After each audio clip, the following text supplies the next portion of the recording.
the friendship is sharing deal. Because I want one of your McNuggets. And I need some of your Quarter Pounder. There's a deal for everyone at McDonald's. Get one favorite like 10-piece chicken McNuggets, a Quarter Pounder, or a Big Mac, and get another for just $1. Price and participation may vary. Valid for item of equal or lesser value.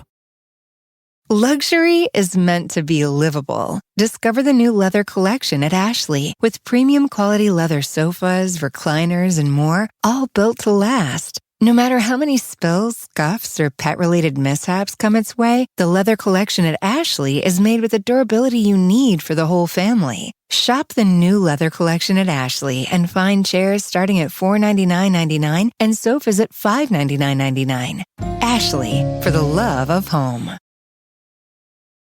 Hey, everyone. We recorded this podcast before the news broke of a really tragic accident at Carol Baskin's Big Cat Sanctuary in Florida. We just want to let you know that we do follow the news. We're not tone deaf. We're thinking of everyone involved, and we wish everyone well.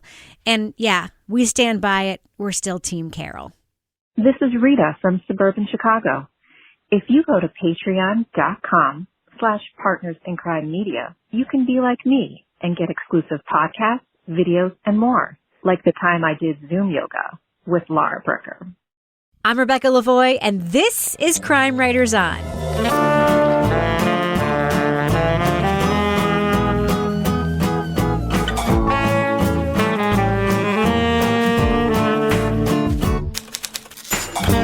Crime Writers On is the original true crime review podcast that digs into true crime, pop culture, other podcasts. And this week, a young filmmaker attempts to find his mother's killer. We'll talk about HBO's Murder on Middle Beach. And we'll check out Nicole Kidman's latest attempt to sustain an American accent in the HBO thriller, The Undoing. Spoiler alert, she doesn't. Joining me to get that done and a whole lot more is my real-life husband, true crime co-author, former TV journalist, and newly haircutted hunk, Kevin Flynn. Hello, Kevin. Hello, Rebecca. All you gotta do now is shave off that neck beard. It's a little weird. Well, it's winter's coming, so I'll still need the neck beard, but the rest of my hair has been managed to... You walked in the house today. You went to Supercuts or something? Yeah. I was shook when you walked in the house today. I did not know what I was looking at. It was really amazing. I don't look like your father anymore. You don't look like my God. 1970s hair. Yeah. Also with us is journalist, true crime author, former defense investigator, licensed private investigator, and licensed pet investigator, and certified cat lady Lara Bricker. Hello, Lara. Hello. Thank you for adding my new title. I graduated on last week. It's very exciting. I saw your certificate on social media. It looks very official. I hope you're having it framed. It's super official. Well, I have to print it out first. Did you get to walk? No, but my friends are going to come over and they're going to play kazoos and we're going to have a little ceremony in the backyard. Fantastic. Nice. In the catio? In the catio. Yeah, in the lanai catio. Yes. Nice. Yes. Do you have a badge or anything? I don't have a badge, Toby, yet. Just a certificate. Okay. But it's a DIY sort of thing. Yeah. When I became a JP, which I let expire during the pandemic, by the way, Ken, I'm no longer a JP. But when I became one, I was marrying my friends, which is why I became one. And I had to get the fanciest stamp. And I got to have the desk plaque. Yeah. That says Rebecca Lavoie, Justice of the Peace. It's very important when you get something, even if you did nothing to attain it, to get all of the accessories. It's very important. Yeah. I'm looking at getting a vest. Yes, get it. So all the other cat detectives, when I watch the videos in my training, they have these vests with the yellow reflective tape. Get 'em. Kind of. Yeah. And so it says pet recovery agent. Get it. Is there a catalog or a cat-alog? I think it's going to be a pandemic crafting project, unless one of our listeners wants to make me one. She's going to be like the governor whenever he goes to a storm site or something. They wear that fancy rain jacket that has the governor's seal on. All right. Finally with us, our captain of woke cynicism, the author behind the noir novels known as the City Trilogy and host of the Strange Arrivals podcast about UFOs, and our Patreon book club host, Toby Ball. Hello, Toby. Hola, Rebecca. All right. Well, normally we have our business section after the first ad break, and we're still going to do that. But I can't keep this in my pants. I can't. Hey, that's my line. Lord. Lara Bricker, there is an amazing reason why people who are not on our Patreon right now may want to join, because you interviewed somebody who I admire a great deal, think was wronged, and, by the way, listens to this podcast. Lara Bricker, who did you talk to, and when is it going to be on our Patreon? I talked to Carol Baskin. And Oh, wow. From Big Cat Rescue? from Big Cat Rescue. Nice. Carol Baskin and I had about a half an hour Zoom call last week, and I introduced her to my cat, Pippin. Nice. But that was not the purpose of our call. Carol heard I was a cat detective now, and she had a cat case for me. So we chatted about that. We chatted about what's going on new in her life. And it was really fascinating So to talk jealous. to her. I cannot And- believe that you got to talk to Carol before I did. I'm so pissed. Well, I have to tell you, I was a little nervous. I had been emailing with her, and then I was like, what the hell? I was like, hey, Carol, can we just do a Zoom call? And she was like, sure. So she listens to Crime Writers On during her 10-mile bike rides. Wow. And and she loves us. She's been listening to us for a while. So it was kind of cool to hear that she actually listens to our podcast. Yeah, I can't believe Remember she she still emailed listens. us after the Joe Exotic podcast? Yes. After not the TV show, the podcast. Yeah. So she's been Yeah. listening since then. Yeah. Apparently. Yeah. And she was upset with Toby. Oh, really? You remember, For Toby, what? what the line was? No. Feuds within the subculture? Oh, yeah. No, it wasn't a feud on her side. No, it wasn't. It was really one Well, way. that's the we thing. know that now, yeah. I mean, for new listeners who don't understand maybe why it is that we are so Carol Baskin friendly here, it's because all of us believe she's been horribly wronged by all of the media made about this whole Tiger King, Joe Exotic, cat, Big Cat. She's been wronged. She's just been wronged. We had a documentary in which we saw men on film committing crimes and admitting to committing crimes. And we have a woman who's like changed her life and is doing good work, who's being accused of a crime that there's no evidence she committed. And somehow that's what America took away from that documentary.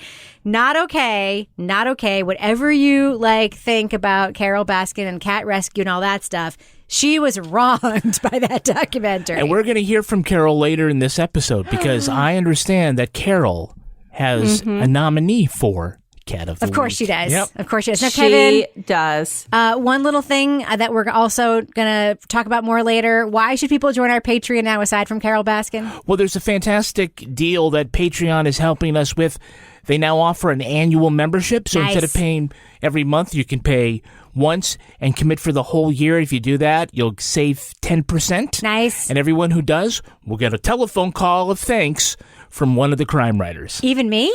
Even you. I may call a person or two? Yeah, we've been calling folks around. I've been doing it all this week, and it's really nice to chat with different folks, and they give advice, and they tell us, we should keep Toby no matter what we say. And Nice. yeah, it's been Keep really fun. talking to him. Yeah. So we'll talk more about what's coming up in Patreon, but we wanted to let you know it's a great Christmas gift to give someone or give to yourself. Give to yourself. I'm all about giving gifts to myself. I'm all about that. That's how you get what you want, is getting it for yourself, right? Pretty much. Yeah. I already bought my own Christmas presents this year, so I totally can get behind that. Nice. Is one of them a vest that says cat rescue expert? It could be, Kevin. It could be. Or it could just be another cat. Yeah, my advice is don't go with cat and limit yourself. No. Say, Animal. Yeah.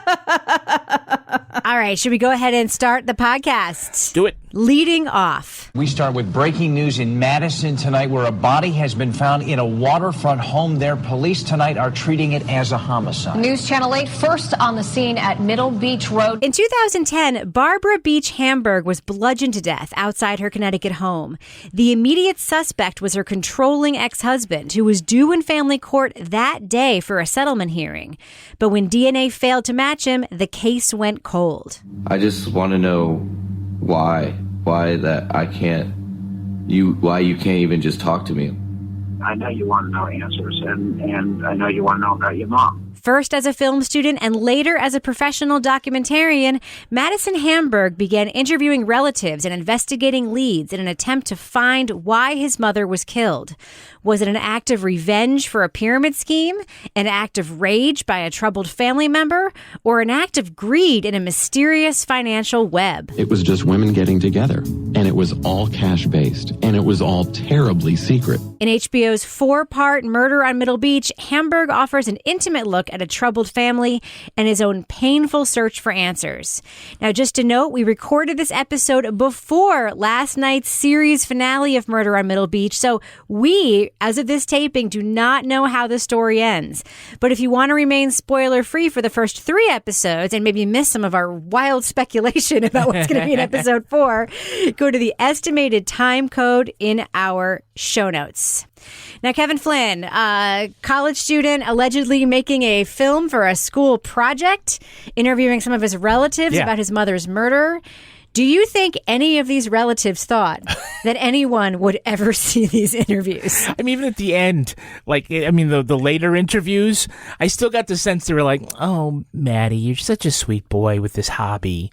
Good luck with your only the professor's going to see it or something." He smokes so much pot, he's never going to actually turn this thing in. He has all these lights. The grandmother who was like, "I hope you get a good grade on this." Yes.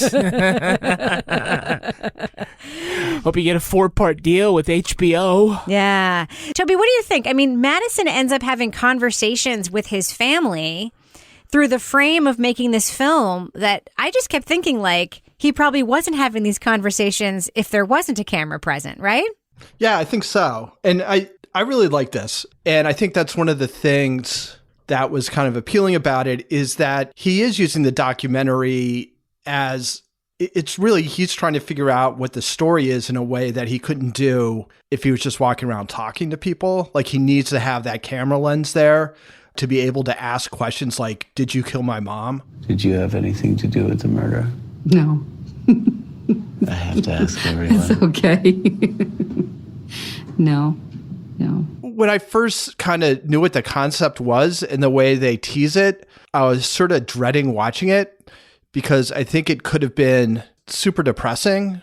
But in fact, I thought it was really interesting. And I think in addition to, his kind of going around and talking to people and the facts of the case and the fact that there's all these potential stories that led to her murder, I think it's also interesting to see the way he interacts with these people in his life who he knew growing up, his aunts, his estranged father, his sister, and how I feel like we get a pretty good sense of his perception of them based on his life with them. And he doesn't go out. It's not open and blatant, but you do get the sense of who's reliable and who's not reliable. And I thought in particular, his sort of being protective of his little sister when her name comes up and his aunt kind of accuses her of it. Again, I thought was gave a lot of insight into kind of how he views his family, which I thought was just super interesting. Lara, what do you think about the access? I mean, Madison really has unique access to all of the figures that are potentially in this story, right? Yeah, and I think that is really what kind of sets this apart because, a lot of times we watch documentaries and we get some access to archival footage, and that's, helpful in sort of bringing a story to life as they're talking about things that happened in the past. But I mean, he has all the old home movies and home videos and pictures and, that level of intimacy that we would not be able to really understand without somebody like him that was, right there in the middle of the family.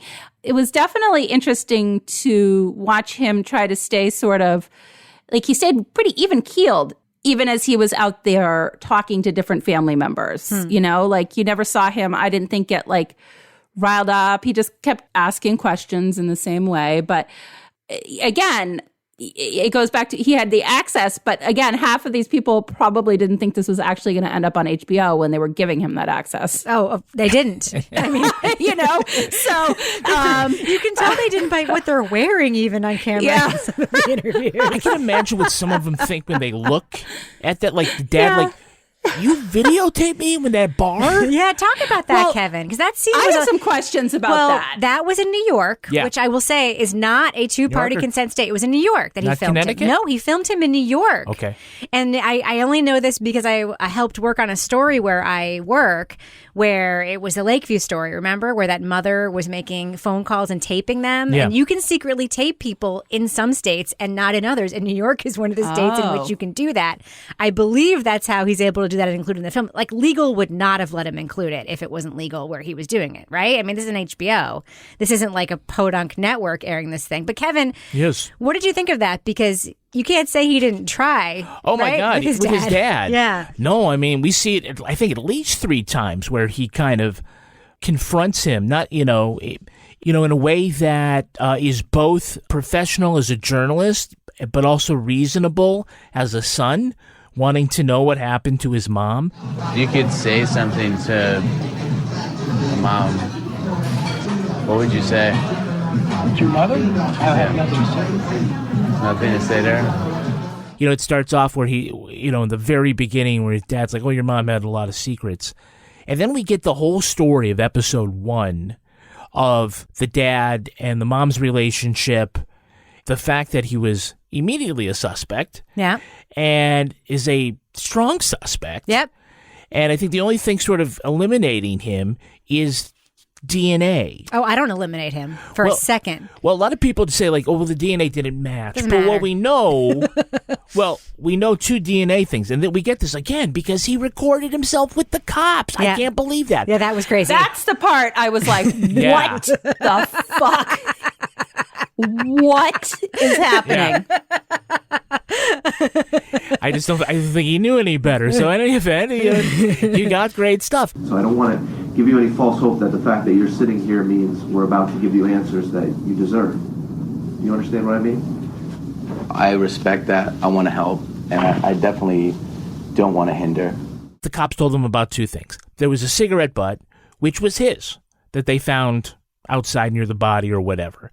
Doesn't mean he was there recently. We know that he smoked. We know that while he was in college, though, that he lived there. So there's no telling how old that cigarette butt was. Right. But they did test it, so they know they do have his DNA.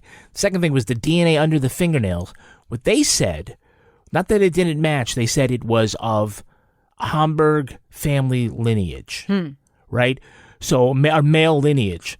So I think that while it doesn't exclude either Madison or his father, it doesn't say that it's them. Well, keep in mind, it doesn't exclude them. But he's hearing this from the cops who are not going to tell him everything about what they that's know. true. I mean, I'd like for us to rampantly speculate about our theories a little bit later, because boy, do I have some. But Lara, you actually had a lot of questions about his methods, right? I mean, you were a private investigator, defense investigator. You kind of understand the ins and outs of talking to people. And like, what did you think when you saw him walk into that police station with that secret recorder? I was just like, what are you doing? I should have looked up like, okay, that was Connecticut and New York and stuff like that. But I guess, I know there's states where this is legal, but it just gave me the sense of like, he is being so sneaky and like, just like this undercover, like I would love to go undercover and record people and all that stuff, but you can't do it in New Hampshire where we live. And also, even if you could do it, if there's something that just feels a little bit wrong about it to me, like it feels like, I guess I'm kind of curious what the police have had to say since they found out that they are now on HBO. I mean, they definitely, when you listen to it, it was like total cop speak. I mean, they're like, I'm listening to them, I'm like, oh, here we go. Like, well, you're going to give us your tapes? Well, we can't tell you, but you can tell us and all that stuff. And it was like, even when they weren't questioning him as a suspect, it felt like they were questioning him as a suspect, that sort of thing. But I was just, I don't know, it just sort of gave me a feeling of like, wow, you're really pushing the boundaries there to do this sort of secret taping thing. But don't forget, he was a kid, and he still is, like, in some respects, like he's but he's not a child. I know he's not a child, but Kevin and I have this argument all the time about when somebody is a kid and when they're not. And I'm like, I'm sorry, when you're 18, you're not a fucking adult. You're not. The law says you are. The law says you are, but your amygdala says you're not. That's not what. Well, that being said, Toby, what did you think of all the subterfuge that we see Madison engage in to get material for this film? I think it's two different things with his dad and with the cops. Like, one of the strong senses I get watching it is that he's used to the adults in his life disappointing him. And so I feel as though he felt that his dad owed talking to him or him being able to sort of document what his dad has to say, whether his dad likes it or not. And I don't think there's any definite yes or no answer to that. But that was the sense I got there. The thing with the police, I mean, it was funny. I kind of thought it was funny, the conversation they have in the car on the way over. It's sort of like, oh, why the fuck not? Give it a shot, see what happens. And then the producer's like, oh, he's been in there for quite a while now. He might have been caught. So, but again, like, I don't really, I mean, maybe there's some ethical things there or whatever, but again, he's going into the situation. It's his mom that was killed, and these cops are just trying to manipulate him. Right. And, I could see from his point of view, it's like, fuck yeah, I'm going to get him on tape. This is my mom. I am not a suspect. I'm not the victim, but I am a victim of what happened. And if these cops are just going to be giving me a hard time, I'm happy to have that on tape. So that's fine. That's fine by me. I totally agree with you, Toby. I think I would feel very differently about it if he were an amateur investigator or podcaster or even a journalist who parachuted into this story and decided to tell it for a documentary. I'd feel very differently about it. If his amygdala was developed in a different way? No. Than if he wasn't the victim's son. Oh, okay. Like, he does, to me, have a different, not maybe like legal set of rights, but a different ethical set of rights, being the victim's son and ergo a victim himself. I think Toby's right on that. And I just kept thinking about, remember what I said about Catch and Kill when I speculated that Ronan Farrow tapes everything, which I still believe he does, which is how he's able to document so many conversations. Ronan Farrow was working at a place where things were fucked up. So he was sort of like a part of that. And so him taping it is very different than if I just walked into NBC and randomly started taping people, right? Right. So that's very much how I feel about this. Kevin, question for you. So we hear about this.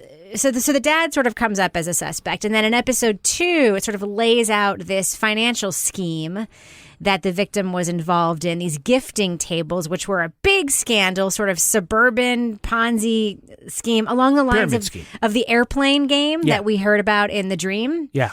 What did you think of that and the fact that she was involved in that and all these people, including Jill, by the way, who I think went to prison for a little while, right? She did. What did you think about that? And do you think it has any bearing on this crime?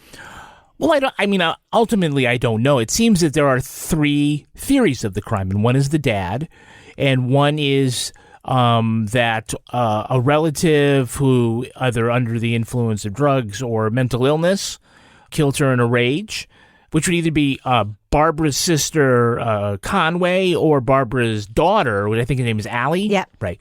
But the other one, which was episode 2, was the fact that Barbara was involved in this pyramid scheme. And I think that Madison does a good job of trying to vet all 3 of the theories. And in some ways, I think he is working to exonerate his sister, but he plays it very even-handedly. I think he handles her very much the same way as anyone else. I don't think he gave her special treatment, but I think that he also put her up there for the viewer to see and to understand, tell her in her own words. I don't believe Allie so much when she's like, oh, everything was great with mom, where, Conway is saying that, oh, she would yell and everything. I mean, that's way more likely for a teenager who has been going through some emotional stuff that, You know, I'm more likely to believe, the doors were slammed a lot, as opposed to, we just did everything together and la la la. Both can be true. Both can be true. Literally, at different times, both can be true. Right. But back to the pyramid scheme, I thought that was really fast. And it wasn't sort of a tangential thing in her life, right? It was a big thing. So, you can't dismiss it out of hand as being a motive. Yeah. Now, Lara, I just kept thinking about MLMs generally. I mean, this is basically a pyramid scheme, which MLMs are. And I just kept thinking, like, this is obviously a different kind of pyramid scheme that involves actual just cash. You know, it's like the airplane game, like I said. But I don't know. I just kept thinking, just because she's doing this, lots of people are doing it. Lots of people sell Tupperware or Color Street nails or those stupid leggings or Leah Sophia jewelry or whatever. Mm-hmm. It doesn't mean anything about whether or not they are more likely to be a victim of murder as a result, except the idea that there was a lot of cash around sort of changes this a little bit. What do you think of this angle? I definitely thought that was an interesting avenue to explore. I mean, I hate to say, when you watch this, you're definitely leaning pretty heavily towards the ex-husband. I mean, and I feel like that still. But that being said, I did sort of perk up during this part going, you've got all of these like Connecticut housewives doing this scheme, and you're looking at the map and you're realizing that this is like, the way they use the illustrations to kind of show the magnitude of this scheme. And then hearing about how they were dividing up the territories and how there was some hard feelings and people that knew that, in this house, there was like $90,000 or whatever it was. And then, that Madison's mom was sort of like the queen of this, dinner party game. I thought it was so interesting the way they named them. The appetizers, the salads, the desserts. Entrees, the desserts. I'm like, oh my God, I'm going to totally make up like code names for something in my life. I don't know what it's going to be yet, but I was listening to, I was like, keep it legal. So fun. Yeah, totally legal. But, I think that it was good to throw, although it was to me not as convincing, but like sort of this little red herring out there. Oh, let's look at these people in this multi-level marketing scheme. And I liked that, he had access to the former attorney general and now senator. Yes, Blumenthal, right? Richard Blumenthal, yeah. It just to kind of sense this was huge. And then you find out one of Madison's aunts actually went to jail in this scheme. I mean, that is when you're like, well, people went to jail. This is something where maybe, but it was also crazy. I'm like, I'm sorry, but who are these people that are bringing $5,000 just to join a club? Like Rebecca. Well, they're going to get $40,000 back. I mean, it's just like when you send your chain letter, right, Toby? I thought what was really interesting about that, too, was the argument that Jill and Barbara get into is because Barbara's trying to get one of their relatives who doesn't have the money and doesn't have the friends who she can recruit to get into the game. So she's just going to pay money that she doesn't have, and then she's going to fail. And Barbara's okay with that, right? She's like, no, this is fine. And Jill's like, no, there's no way she can succeed. You're just screwing her.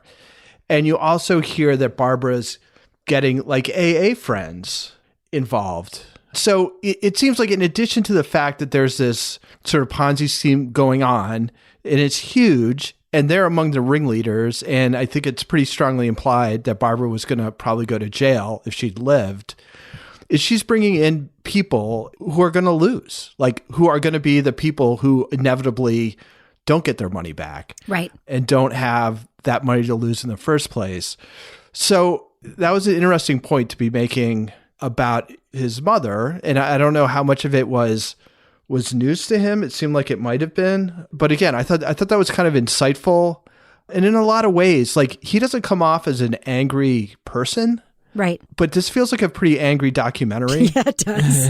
Yeah, it does. And, it's like every single adult who is in his life, except for his grandmother, who seems like she has her act together, everybody else has failed him. Right. In some way, big or small. And they all love him, and he seems to love them back. But this is, exposing a lot of like very difficult things about these people who are in his family. I agree. And this actually brings me to an ethical question I wanted to ask you all.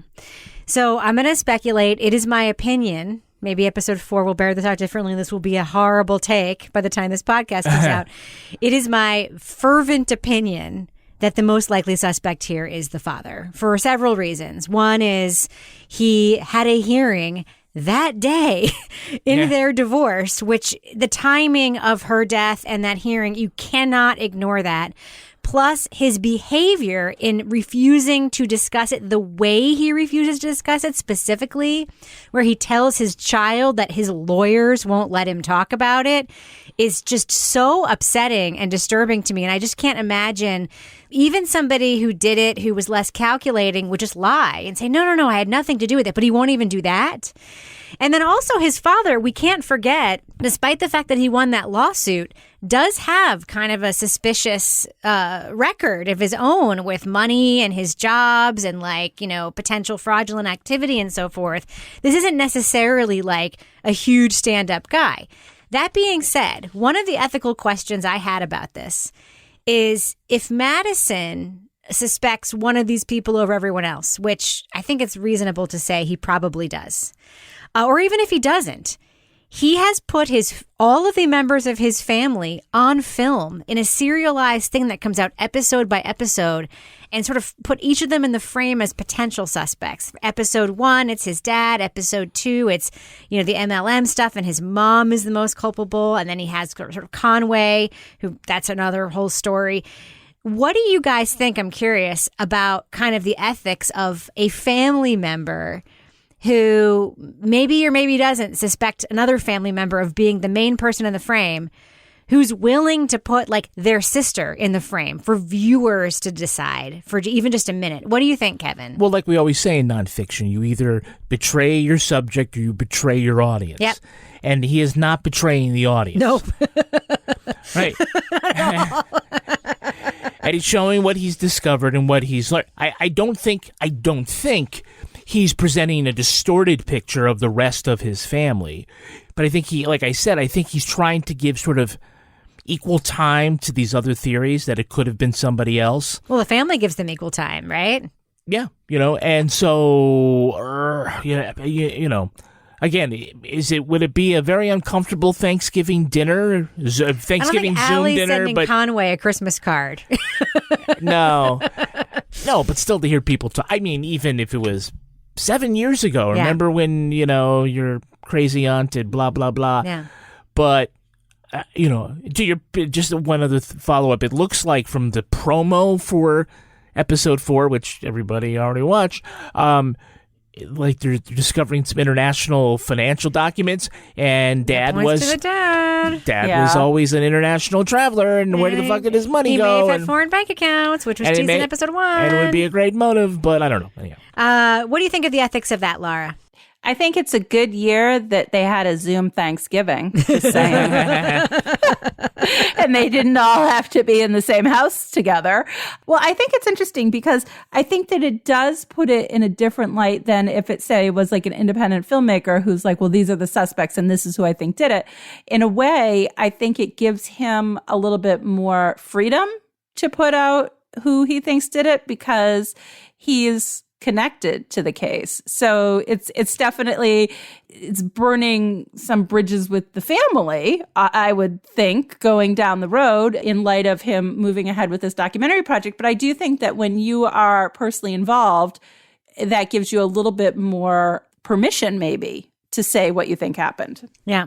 What do you think, Toby, about the ethics of sort of putting family members in the frame when you may or may not suspect one of them is more culpable or is culpable and the others are not? It's hard because I feel like in some cases they put themselves in the frame. Yep. Like, I don't think Conway, he didn't have to do much with her. She just kind of came right out and said it. No, I just want to be like, Conway, please stop talking. Conway, ask for a lawyer, for God's sakes. I mean, she did a lot of work for him. She did the work on herself. She did the work on Allie. Yep. And then he was supposed to just like, I don't see this working. But my ulterior plan was to get all my money out of my 401k plan and get revenge against my baby sister, your mother, your father and both of you. You and Allie. How? I wanted to hire a hitman. So I come back to the thought that, you know, there's a lot of anger in this. And I think it seems to me that from his standpoint, it's more exposing stuff. Yep. Rather than putting people in frames. It's tough, man. I mean, this family dysfunction is playing out with one member of the family just kind of laying it out there for everybody. And quite honestly, you know, he and his sister were, you know, sort of the secondary victims of the murder of their mother, but I think we're also the primary victims of a completely messed up upbringing where their father was estranged, their mother and seemingly everybody in her family, except for the grandmother, were alcoholics or drug abusers. And, you know, there's a lot of neglect. And then when the mom cleaned up, then she got involved in this crazy gifting table stuff. Yep. So, yeah, I mean, ethically, it's probably a little bit weird. But from his standpoint, I feel like I get it. Yep. And I don't necessarily blame him. You know, I'm sure he's kind of like, yeah, well, it's kind of chickens coming home to roost, right? You know, it's karma. Yeah. I did love your note, Toby, where you said, it is fairly weird that a fairly normal upper middle class Connecticut woman would have multiple people who could have conceivably murdered her. I agree. It is weird, isn't it? It's a little weird. It is. All right. I think we should do what we do. Let's let our listeners know. Should they check out Murder on Middle Beach on HBO and HBO Max if they haven't already? I'm going to go around the horn. Thumbs up or thumbs down. Lara Bricker, what do you think about Murder on Middle Beach? Yeah, I'm going to say thumbs up. You should watch this. I think, you know, we watch a lot of different documentaries about murder cases and unsolved murders from different perspectives. And in this case, you know, it's told through the eyes of the son. We have access to all of the family members, lots of archival footage. Really interesting to watch this story unfold. So I would say thumbs up. Toby Ball, what about you? You know, I think I've said before that I sort of feel like the true crime documentary formula has been kind of, they've cracked it. Like they figured out how to make these things. And so all these documentaries are very well crafted, and it often comes down to how compelling the story is or whatever. So that's why something like Trial 4, which I liked quite a bit, but there's a certain sameness to a lot of them in the feel. And this is not like that. It does in some ways fall to those conventions, but it's so different in so many other ways. I like this a lot more than any documentary we watched in quite a while in sort of the HBO, sort of Netflix style. So I give it a really big thumbs up. I'm looking forward to the final episode. And again, you know, there might be some parts that aren't as good as what some like larger budget, bigger documentaries have done.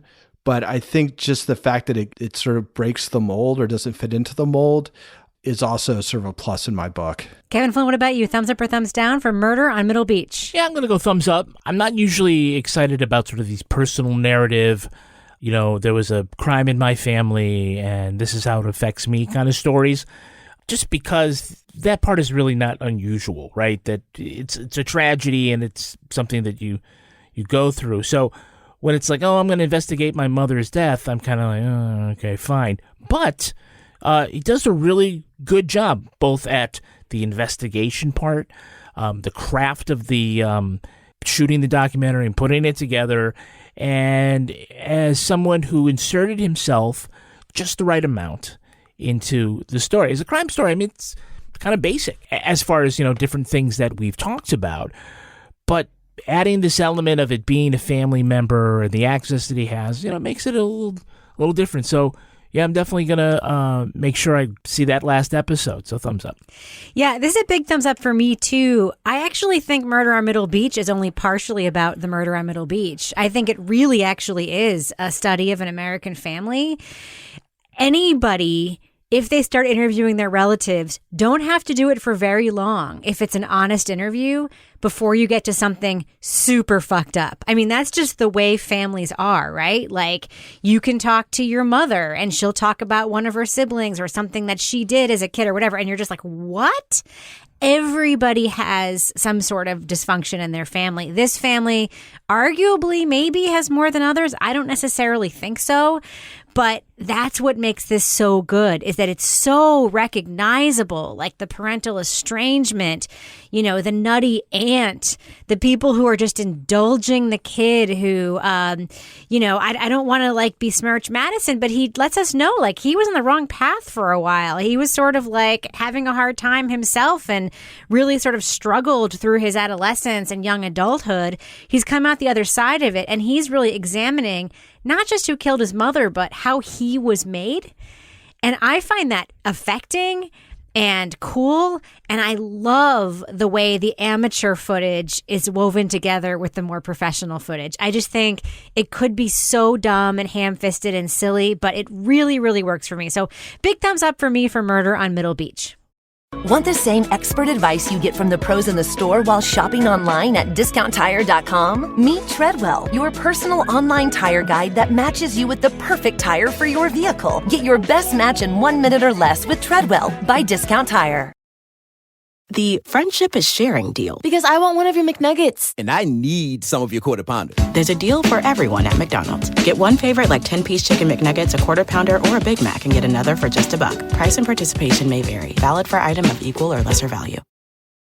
Luxury is meant to be livable. Discover the new leather collection at Ashley with premium quality leather sofas, recliners, and more, all built to last. No matter how many spills, scuffs, or pet-related mishaps come its way, the leather collection at Ashley is made with the durability you need for the whole family. Shop the new leather collection at Ashley and find chairs starting at $499.99 and sofas at $599.99. Ashley, for the love of home. All right, Kevin, now it's time for the business section of the podcast. We've already talked about some of that. What do we have going on our Patreon right now, Kevin? Well, we have the Crime Writers on After Show, where we're going to talk a little more about Laura's behind-the-scenes interview, behind the scenes of the scenes, with her interview with her Carol new friend Baskin. Carol Baskin. Yeah. So jealous. Yeah, we also have a... Wait. One other thing in the after show. Yeah. It's going to be very Lara-centric. We're going to be about Lara's first case. It's a professional pet detective. Yeah, she says it's sad, but I'm still interested to hear about it. Okay. What else have we got, Kevin? Well, we also have right now, a fresh episode of Leave It to Bricker, where Laura is investigating the mystery of the church cat. Yeah. And later this week, we'll have Laura's conversation with Carol Baskin. Toby's Deep Dive Book Club podcast is out with their discussion of The Big Goodbye. Yeah. And it was a really good conversation. We'll have a little more from Marry With Podcast in the coming days. Sure. Are we going to have a new Marry With Podcast? I love making Marry With Podcast. I can't wait to talk about your haircut with all those people. So, Kevin Flynn, before we wrap up the business section of the show, and we should, by the way, while we're in the business section, just thank all of the sponsors who have continued to sponsor podcasts during these economically troubled times. They're listening and they appreciate that. Really, thank you to all of our sponsors, to every company who's continued your advertising and marketing. These are tough times. I got to say, like a lot of shows like ours, we've seen our downloads go down like precipitously because people aren't driving to work right now. They're not commuting by train. And our sponsors have really stuck by us. And I really just want to thank all the advertisers who continue to place ads in the show, and mostly all of our listeners who've been letting advertisers know that they bought something because they heard about it on the show. You guys don't understand how much that helps us. It's a really big deal.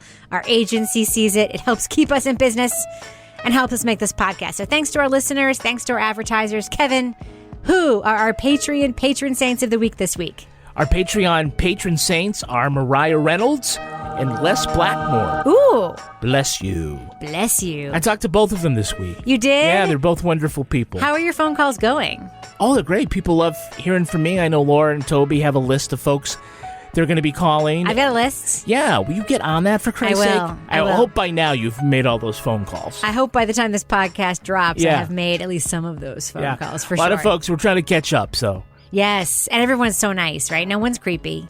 No, I know. It's creepy. It's so funny. I always dread meeting people. It's not because I don't like people. It's because I always think I'm dread, not. yeah. I do. I'm an extrovert who's secretly an introvert.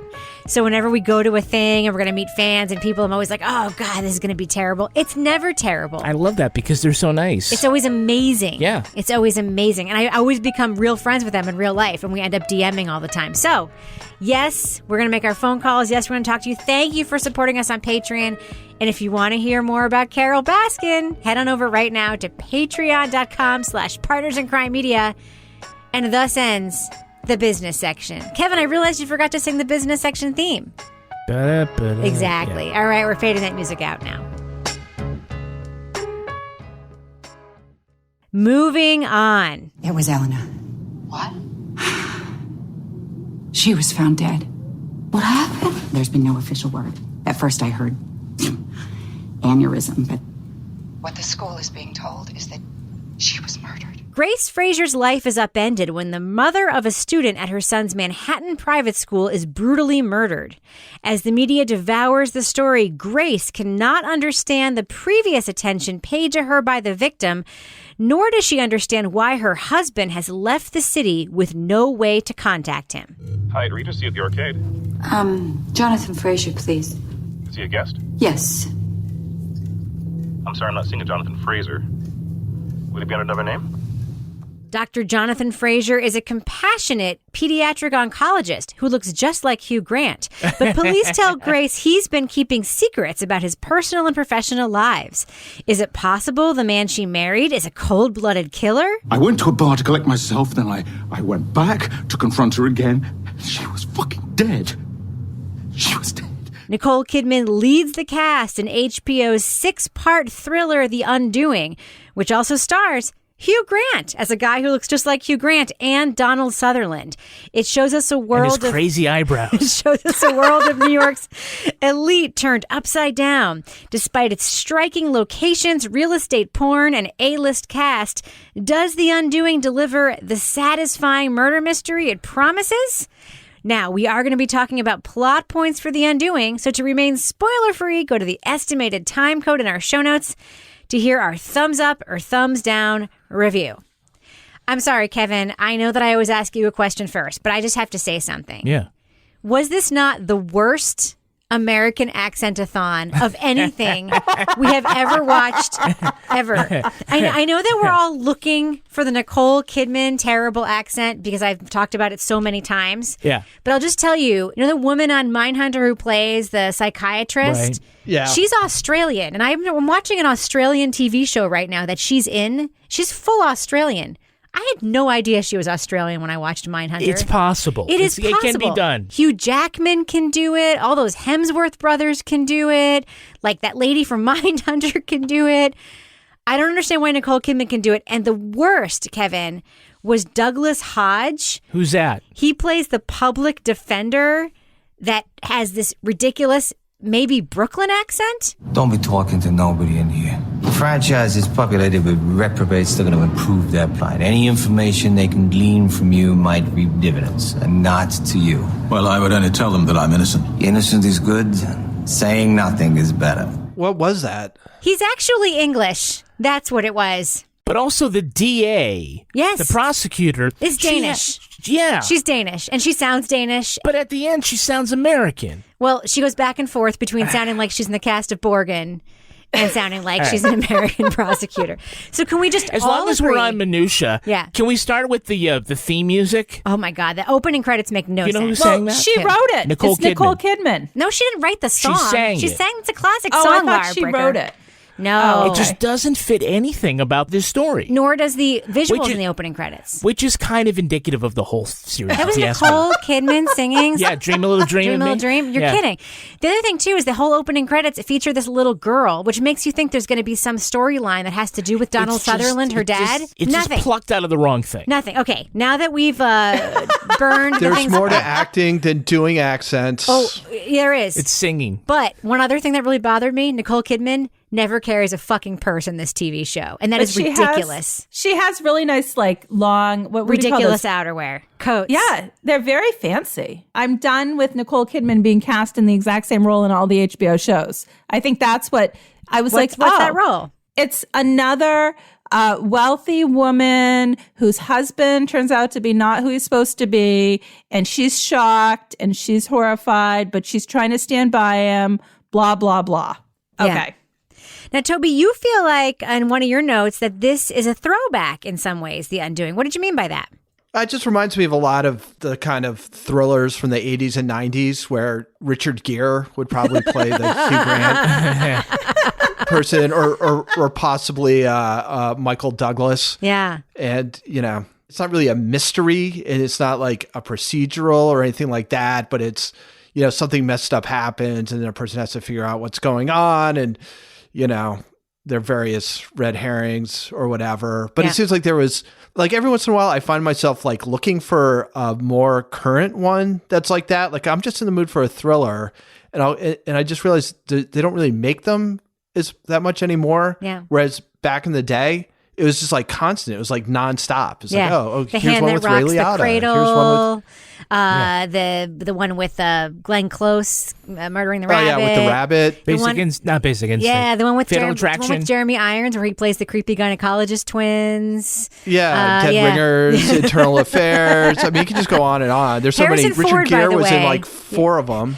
Yeah, Harrison Ford was in a couple of them. And Frantic, he was in, which What is was a the Roman one? Polanski. Was it Jeff Bridges who was on trial and he's acquitted, and at the end you find out he was actually the No, that was Edward Norton. Edward Norton No, with no, Richard, yes, I know with that Richard one, but- Gere. Yeah. No, That was but a the different last scene, one. I think it's, I don't know if it's Glenn Close or somebody like that, some A-list actress, like he's wearing a leather mask and he's like, it's been the bad guy all along, and shoots him in and takes it off. Sigourney Weaver was in a Anyhow. bunch of these too. She was in the one, was it Copycat, where she was like an agoraphobe? Those were all better than this. Let's cut to the chase. Now, Kevin, one thing that you loved about Yeah. this show was the location porn. Talk about why. Well, again, it's something other to talk about than the actual story here. Well, actually, my sister-in-law, your sister used to lived a block Literally. south, 1 block south of where that location was. So we saw my sister's old apartment building in the background of many so shots. I'm like, oh yeah, that's Fifth Avenue and that's Central Park and that's the entrance, and we're like, isn't that 100? Beth Israel Hospital is right we there. We know one little section of New York really, really well, and it just happened to be that one. Yeah. So. But it is a very Tony type of part of Gotham there, and the access to Central Park and that with the reservoir and all that other stuff. So. Wonderful visuals. The whole thing was shot very beautifully. So I have a question about some of the characters and plotting, right? We have some great actors in this. We have Janelle Maloney playing the woman who's hosting that tea party at the beginning where she's planning the fundraiser. Of course, she would play Donna in The West Wing. She's a wonderful actress. We have Donald Sutherland, great, I'm going to correct myself, Canadian actor who's been in a million things. We have Edgar Ramirez as the main detective. I feel like all of these actors were totally wasted, either because they were barely on screen or because in Donald Sutherland's case, we get teased this very complicated relationship between daughter and father where most of their interactions happen over a chessboard. She refuses to ever ask him for money. We don't really know why. There's some sort of mystery around their weird beach house. Like, none of that is ever explained. Toby, did you find yourself thinking there were a bunch of threads here that were going to be part of the story that then weren't? So I think especially with Donald Sutherland, there's this one part where he's talking about how he was serially unfaithful to his wife, Nicole Kidman's mother. And you think that there's going to be something to do with that and like his antipathy for Hugh Grant or whatever, but that just never really kind of plays out. The whole thing just seemed like missed opportunities to me. It's like the setup was, I guess, fine. And you certainly had a lot of potential for like a little bit of satire about like the upper class and the working class kind of colliding in this thing. But they just honestly don't really do anything with it. It's just kind of dropped. And, in the end, it's like, what does Donald Sutherland really do to move the plot forward? He has a helicopter. What is his, That's what he what does. is his role? Yeah. In some ways, it was to facilitate the helicopter chase at the end. If he's there, why not have him drive the plot a little bit? He doesn't drive the plot at all. Well, even when you think there might be the opportunity for him to do it, it just doesn't happen. So this is based on a book. And so I went and looked up the Wikipedia synopsis of the book, and they followed the plot of the book pretty accurately with the show. But it sounds like in the book, it was more a question of how does a woman rebuild her life when her whole life has been a lie, and how does she move on from something like this, which is more of the after to the plot that we saw in the show. So, it stayed true to the book, but that didn't necessarily translate to film in terms of keeping us guessing. And there was I don't know if you guys followed, all of a sudden, all these celebrities started watching the show. And if you're on Twitter, people were like, oh, who's it going to be? Who's the killer? Da, da, da, da, da. And there was all they these literally told us who it was going to be at the beginning. And I'm like, it's Hugh Grant. And people are like, no, it can't be. I'm like, no, it's the obvious. It's Hugh Grant. She's a therapist. She didn't know that her own husband was like this. That's the twist. I think people were waiting for this, they were thinking it was going to be this great reveal. And I'm like, no, this is not an episode of Vera. This is a shitty show. No, I mean, I agree. It's like the story was feeling like it wanted to go somewhere, but it never really did, because they do hint at a lot of things. But then, like Toby said, nothing becomes of it. I mean, there's Elena's obsession with Grace. Elena, the artist. And the artist. Whose art we never see.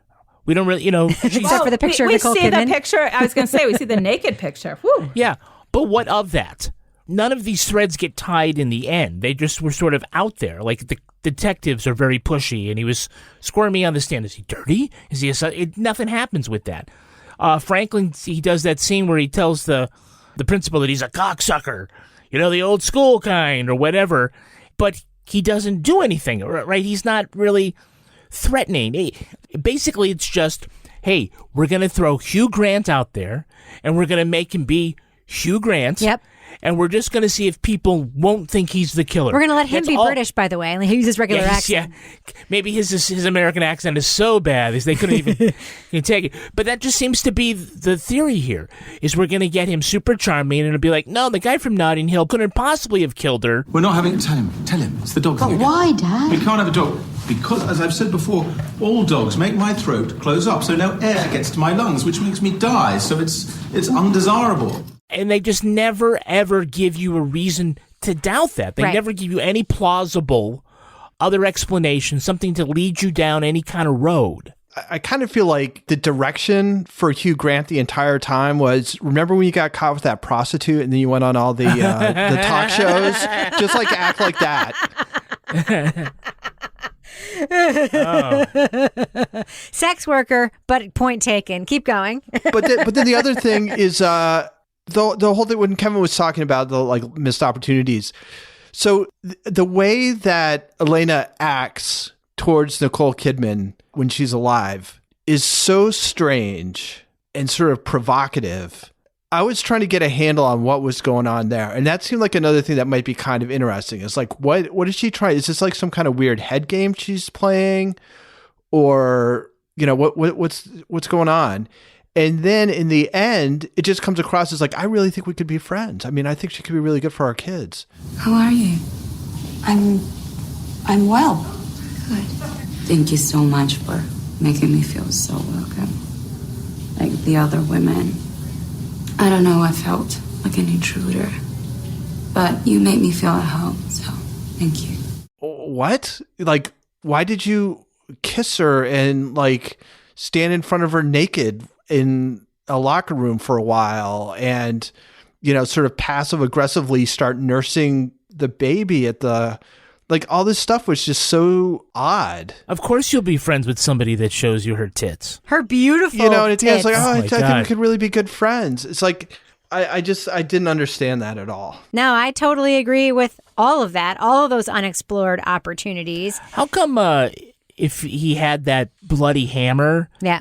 Why did he put it in that little fireplace and not, I don't know, and not the set it on ocean? Fire? No, the ocean that's right there. Yeah, no shit. Take 3 more steps and toss it.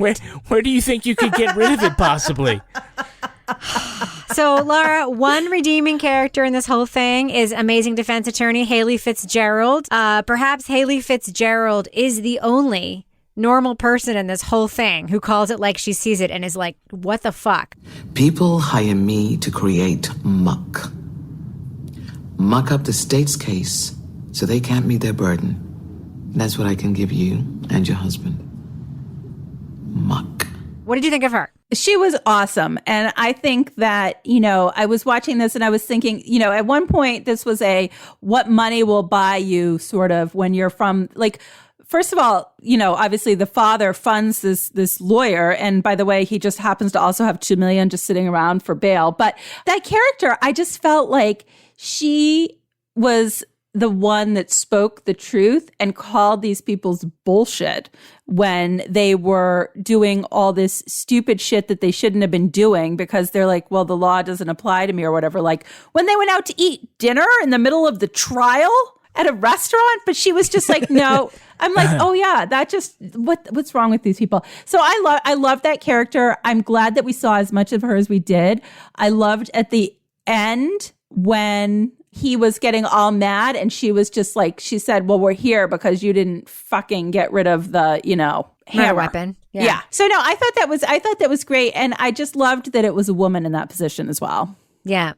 Kevin, you had some issues with the media coverage of both the crime and the trial in this show. Like, I know it's fiction, and in real life, it's a mystery to me as to why some crimes capture the national attention and other ones don't.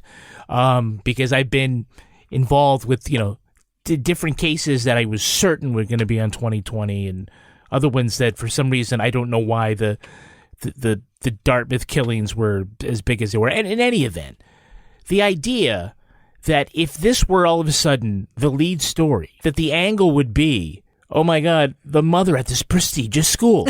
Let's all go to this school. And there'd be a gaggle of about 50 reporters shouting every day.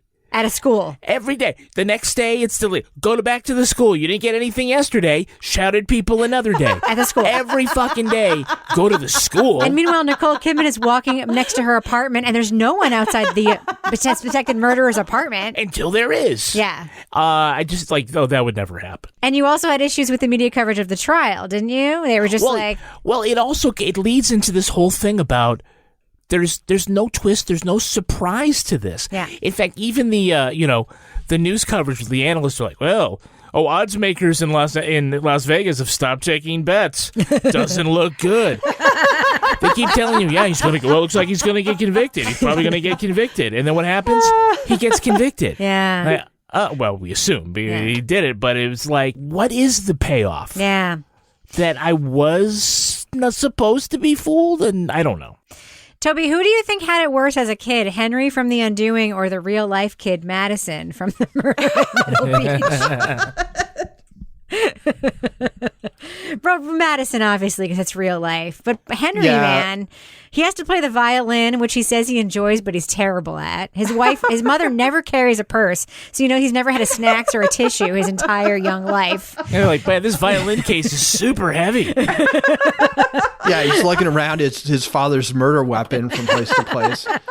And he just wants a dog. He just wants a dog. A hypoallergenic dog. A doodle. Which is what my sister's got a doodle. So I actually thought both the kid actors were really good. Yeah. I thought that the kid who played Miguel, I thought his scene when he's in the dock, I mean, he did a really good job. I thought I imagine that was a tough scene to act. So I thought the kids were good actors. The way it ended, speaking of Henry, where they go on that ridiculous car thing and they're going to go and get like Albany oysters or whatever. I don't know what that is. And then it's like, sounds like code for something. He stops on this bridge on which there's no traffic at all for some reason. And then he jumps. He's like, I'm going to jump. And it's like, no, don't jump. And you're like, oh, okay. You didn't even jump. Then. Again, just sort of another letdown, but go ahead. I'll just get off, and then I'll like walk slowly towards you, and you can run away. And then the cops will watch for a couple minutes to increase the suspense, and then they'll move in. Well, mom runs down the bridge with no purse and another beautiful coat for no reason. Hey, man, you got to lay off Nicole Kidman. She's trying. Listen, this is the thing. Toby's defending Nicole Kidman. Nicole Kidman was just ranked in this like ranking from like whatever magazine it was as like the greatest actor post 2000. Like they basically have this ranking of actors based on the things they've been in and like their performances. I don't disagree that she's a very, very good actor. She cannot do an American accent for shit. I've said it many times. And if they just let her act and be like an Australian living in America, it would be fine. But Listen, it's she was so distracting. Married to fucking Tom Cruise. True. Let's just like give her a little bit of a break. She's married to my favorite Keith Urban now, though. It's true. That's true. I do love Keith Urban. The only problem is then Donald Sutherland would have to use an Australian accent. That's true. That would Maybe actually even make worse. the whole thing worth it. Yes. You know what else she's married to? What? Botox in the upper half of her forehead. Oh, my And God. she's married to that too. Some people were talking about that. But you know Leave what? That's Nicole also Kidman alone. But that's also very, I have to say, the reason that didn't bother me and the reason sort of her look, except for the no purse, didn't bother me is because, like, Upper East Side ladies, man, they have a look, right? Yeah. And, like, the Pilates upper half of the forehead not moving thing is actually a part of that look. It's a thing we know pretty well. All right, I think we should do what we do. Let's let our listeners know. Should they check out The Undoing on HBO if they haven't yet so far done so? Lara Bricker, I'm going to start with you. Thumbs up or thumbs down for The Undoing on HBO? So originally I was going to go thumbs sideways on this, but I think I'm going thumbs down the more that I've thought about it. I just, you know what?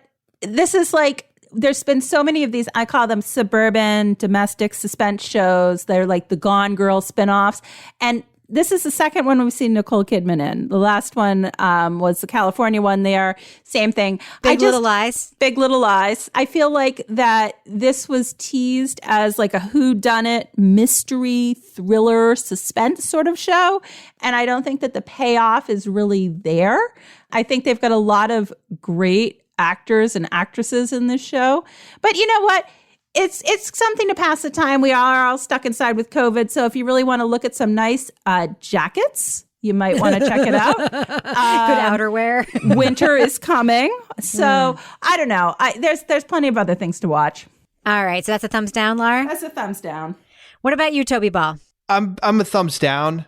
The one like good thing about it, I think, is that you can be doing other things while it's on and not feel like you're missing anything. So like, you know, if you have to leave the room every once in a while or you're like folding laundry or whatever, like you don't have to worry about it too much. But there's got to be something better for you to do. What about you, Kevin Flynn? I'm also a thumbs down. The mystery is when this mystery is going to occur. It's completely one-dimensional. The red herrings are just blips that are dropped and never re-explored. The plot is utterly predictable. The only way it's unpredictable is that you're waiting for something different to happen, and it never really does. It's a decent setup about what's going to be hidden in the first 2 episodes. I'm like, okay, well, what is the premise here? As soon as we get going, they never really give me a reason to change my thinking about what's going to happen. Zero misdirection and a thrill-less thriller. Thumbs down. Yeah, I'm giving this a thumbs down, but I'm gonna like temper that by saying like I'd watch it anyway. You know what I mean? Like it's bad, but very watchable. Like it's not good, and I don't want to give it a thumbs up and have our listeners think like I think this is good. I think it's terrible. But I want you to watch it just because I want you to be able to talk about it with your friends and family and me, because it's like so bad that it's fun to talk about, and the ways that it's bad are actually very interesting. Like it's interesting to have this amazing cast that includes people like Donald Sutherland and Nicole Kidman and Janelle Maloney in something so terrible. It's amazing that they framed it as a mystery when it's not. It's amazing that Nicole Kidman never carries a purse in Manhattan. Where does she keep her fucking keys? Really?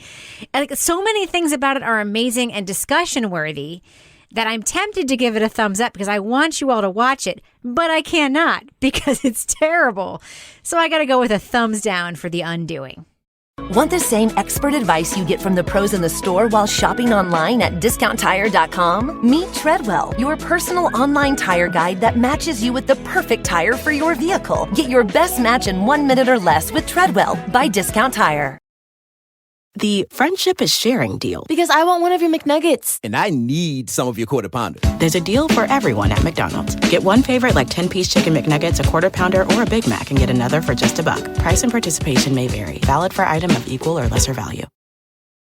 Luxury is meant to be livable. Discover the new leather collection at Ashley with premium quality leather sofas, recliners, and more, all built to last. No matter how many spills, scuffs, or pet-related mishaps come its way, the leather collection at Ashley is made with the durability you need for the whole family. Shop the new leather collection at Ashley and find chairs starting at $499.99 and sofas at $599.99.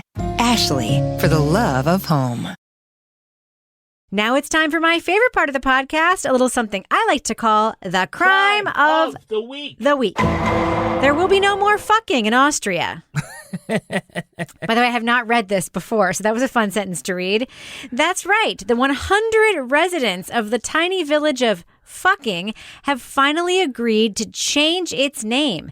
The community has long been a target of ridicule. I wonder why. With tourists taking selfies and stealing signs. Starting January 1st, the village of Fucking will now be called Fugging. The F word has no meaning in German, and fugging is pretty much the way the townsfolk have pronounced it for the past 1,000 years. For those disappointed they can no longer get a photo with that sign, they just need to visit the two neighboring villages, Oberfucking and Underfucking. It's Unterfucking. Is that real? Unterfucking. Is that true? It's absolutely true. Oh my God. So panel, they are so fucking done with it. What should the residents do to celebrate their town's name change? What do you think, Lara Bricker? I think they need to have one last little snog before, they move on. A little something. What do you think, Toby Ball? I just don't even know where to go with this.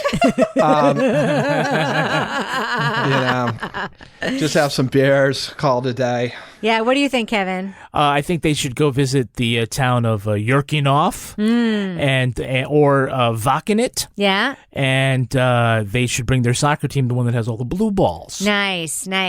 I think they should change the town sign, the welcome to fucking sign, and they should paint a picture of Johnny and Moira Rose bending over a stream. Oh, like in Schitt's Creek? That's right. Welcome. All right, before we wrap it up, Lara Bricker, do we have a cat of the week this week? Oh, yes, we do. And I think we have some tape, right, Kevin? Yep.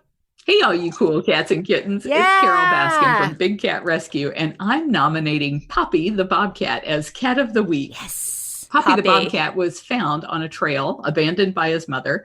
People took him home, thought that he was a domestic cat, found that he was not a domestic cat when they went online, and quickly turned him over to us. So we needed to rewild him up, get him ready for hunting and taking care of himself in the wild. And very shortly, he's going to be released back to the wild. He's already hunting and running and looking like a very handsome young bobcat now. All right, Lara Bricker, if Carol Baskin wants to reach out to you again to nominate a Cat of the Week, or any other celebrity, by the way, Carol Baskin, by the way, we'd really appreciate it if you talk about our podcast to your many millions of fans on your YouTube channel. But Lara Bricker, if anyone wants to reach out... Help us out once, Carol. I know. One time. We said you were wrong. You can do us a solid. Lara Bricker, how can folks reach out to you on Twitter to nominate their Cats of the Week? At Lara Bricker. And of course, they can be dogs. They can be any kind of animal. And you can nominate them on email or Facebook as well. Toby Ball, if folks want to reach out to you and tell you what other male actors starred in 1990s thrillers, how can they find you on Twitter? At TobyBallNH. And Kevin Flynn, if folks want to see a picture of your new haircut and clamor for it on Twitter, how can they find you? I'm at Kevin P. Flynn. And if you want to follow me on Twitter or Instagram, you might also see a picture of Kevin's haircut. You can find me at Reb Lavoie. You can also follow the show on Twitter at Crime Writers On, and I encourage you to join our amazing community in our official Crime Writers On Facebook discussion group. We also have a regular old Facebook page, by the way. Support the show at patreon.com/partnersincrimemedia, and you will get the Crime Writers on After Show, Married with Podcast, Toby Ball's Deep Dive Book Club podcast, and Lara Bricker's Leave It to Bricker podcast. Our theme song was composed and performed by Ty Gibbons. Our line editor is the very handsome Olivia Burdett. This show was recorded in the Yoga Loft above the Bodega in Bay St. Louis, Mississippi studio, otherwise known as Studio C, the closet in our New Hampshire basement where we intimidate strangers with our unexpected nudity. On behalf of all the crime writers, thanks so much for listening. We will catch you later. So guys, I have to tell you something. Okay. Olivia Burdett, who you now know is our new line editor after Henry retired from his line editing position, she asked me a question. I saw her last week. We went for a walk with her mom, who's my friend, and she came along and she asked me a very important question. Okay. She said, do you know that the name of Toby's book club podcast has the words balls deep in the middle of it? Wait, what? What? And I was like, yep, that's why we named it that, Olivia Burdett. Oh no, we're corrupting the youth. Yeah. I was talking to the what the hell? I don't even. It was like the Nashua Rotary Club or something about podcasting on Zoom, and the guy, like, I'd sent him a bio, and he clearly hadn't read it, and when he started reading Toby Ball's Deep Dive, he just started cracking up. It took him like 30 seconds to recover. And I was looking at the other Zoom faces, and nobody seemed to be getting it. Well, the Rotary, you know. Yeah.